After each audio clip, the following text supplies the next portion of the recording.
portion of the news brought to you by McDonald's. McDonald's, I'm loving it.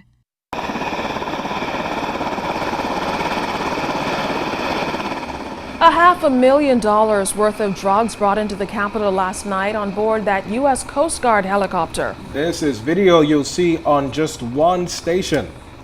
DEU agents and the U.S. Coast Guard seized the drugs on Exuma last night. Scieska Adderley was there as all the action unfolded.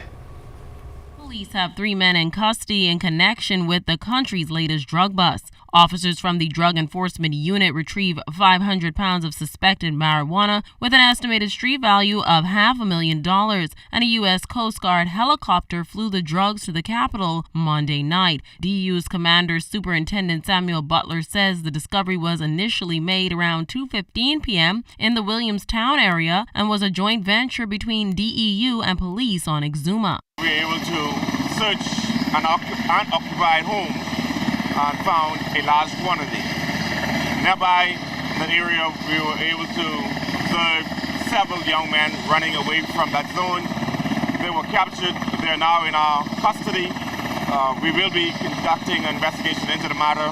Butler said islands such as Exuma and Long Island continue to be a hotspot, and as a result, officers are strategically placed throughout the islands based on intelligence. We'll continue to monitor those zones along with other zones to net the kind of success we are getting today. While still very early into their investigations, police suspect this bust is part of a bigger network that they're looking to dismantle. Be relentless in our pursuit.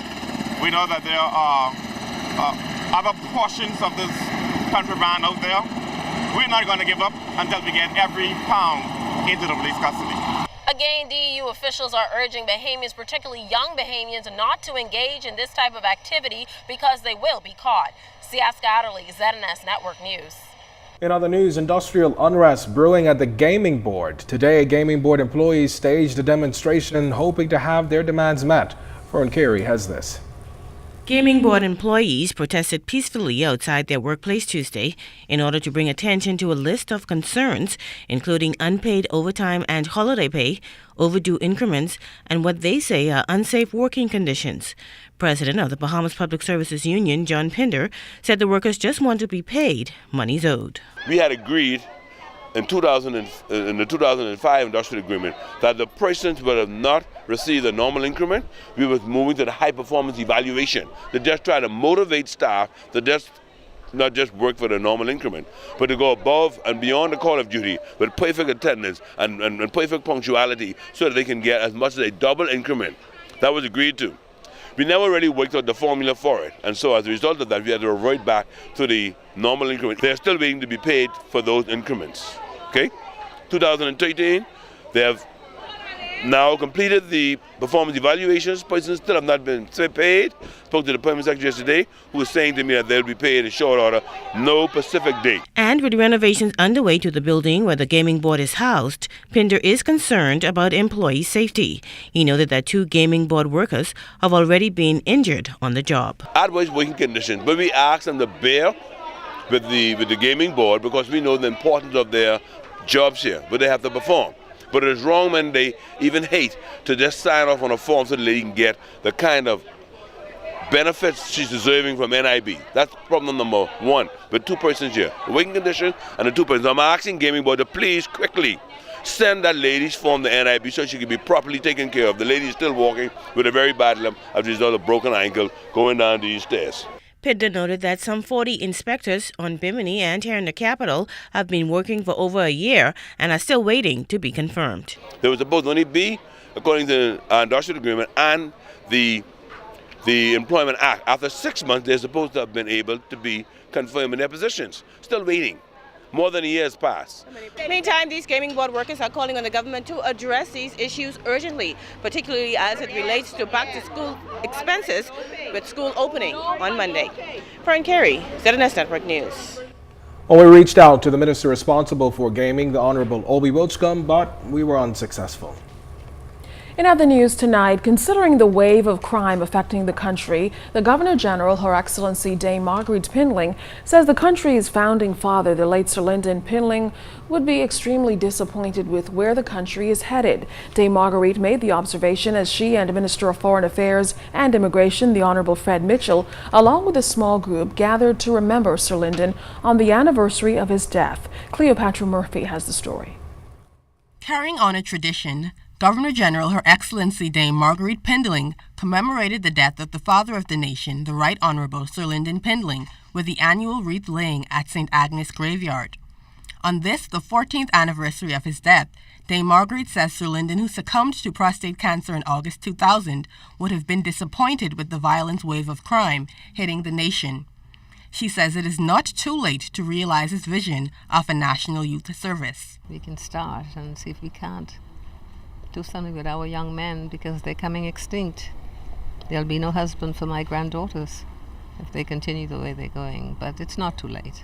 And there's always hope. All is not lost. Sir Lyndon, the first Prime Minister of the Bahamas, was among the group of men, including Sir Randall Fox, who helped usher in majority rule in 1967 and later led the Bahamas to independence in 1973.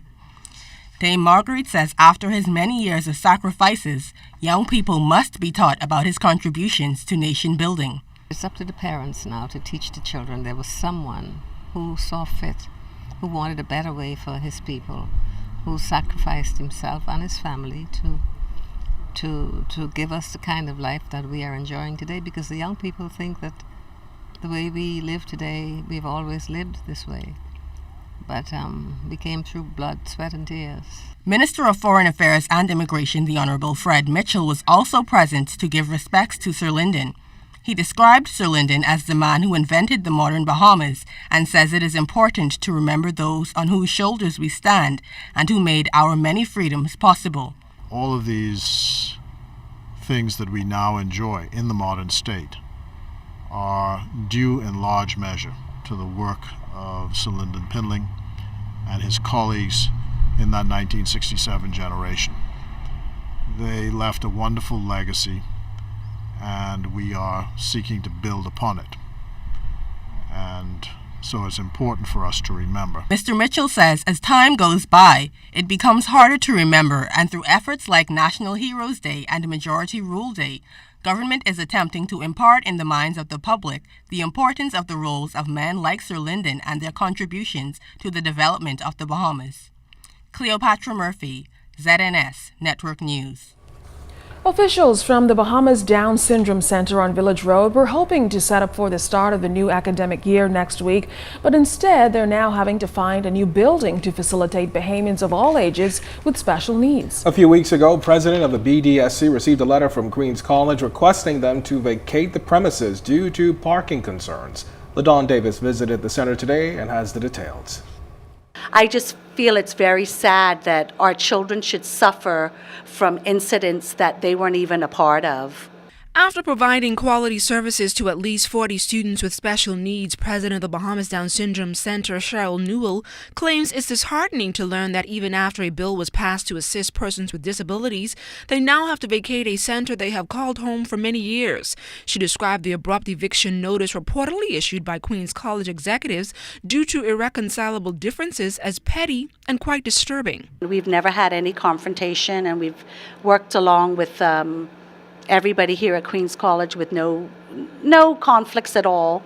And this past year has been really testing for me, because we've been told on numerous occasions that we're obstructing the parking and the entrance to the new Galaxy store that's been open last year, obeying the laws of their parking issues. And we were pulling our van up by the entrance to offload our children and unload them before and after school. Moments after that interview, our news team was warned by a security officer to turn off our cameras and leave the premises immediately. That security guard followed us to our vehicle and even took it upon himself to place his hands in front of the camera to stop us from capturing video of the eviction. Teacher Siobhan Miller confirmed there are at least 15 students on a waiting list to be enrolled at the center, but uncertainty plenty with accommodations for special needs adults still looms. Our heart goes out to especially our adults, because at first we had nowhere to put them. We actually had to come over and see how we can reorganize ourselves so we can actually accommodate them so they don't feel like we didn't have anywhere for them, because they look forward to it so much. You know what I mean? And that's one of the things that we are actually so disappointed about, because over there we actually plan to have a computer room, a sewing room. Now officials from the Down Syndrome Center say they plan to occupy this building behind me, just a stone's throw away from the old center, next week Thursday. LaDawn Davis, ZNS Network News. Well, coming up, a sentencing hearing going on. We've got the latest from the courts. And more highlights from the Summer of Thunder. You're watching the Bahamas Tonight.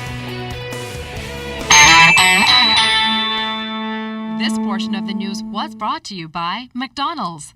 McDonald's, I'm loving it.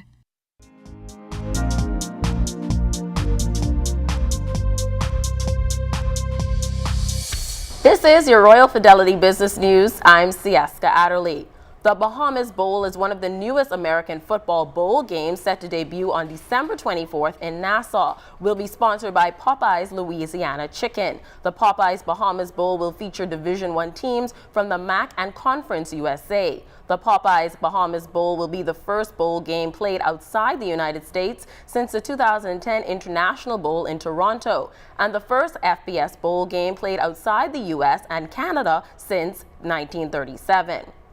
In other business news, Bahamar has announced that Alex Pariente is their new Executive Vice President of International Marketing for the Bahamar Casino and Resort. The Bahamar Casino and Hotel, which will feature the largest casino in the Caribbean with 100,000 square feet of gaming space and a 1,000-room hotel, is designed to compete with the best casinos in the world.